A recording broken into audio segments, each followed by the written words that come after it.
Hai. Assalamualaikum. Hari ni kami nak pergi kat belakang rumah kami. Kami rasa macam teruja sangat-sangat sebab pokok rambutan harimau kami ni, rambutan kuning kami ni, ya Allah, pertama kali berbuah weh. Selama 20 tahun. Tak banyak tapi ada lah juga. Ni cemong jiran lah. Kami panggil cemong. Ore si Oyen. Lepas tu ni pisang raja kami. Nanti kami tunjuk pokok lah sebab kami dah tebang dah.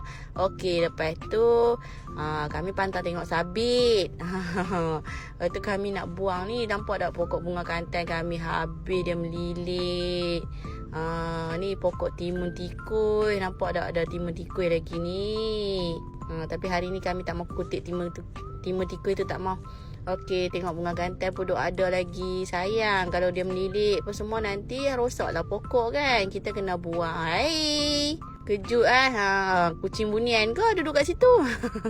Lepas tu kita ambil lagi. Ni pokok bunga telang putih pun sama juga. Jenik banyak sangat, merebak sangat. Kami buang-buang sikit. Lepas tu buang lagi belah depan ni. Semualah buang. Ni pun bagi batas ni, bagi elok balik. Rumput-rumput buang. Ni pokok apa? Pokok pula. Ni belalang gunyit kan. Jangan nak ngunyit dengan pokok-pokok nah. Yang tu sajalah untuk hari ni. Dia besar weh. Ni kalau dapat buat umpan untuk ikan ni. Tapi pelik juga petik tu kan sebab ada buah. Jom kita kebun.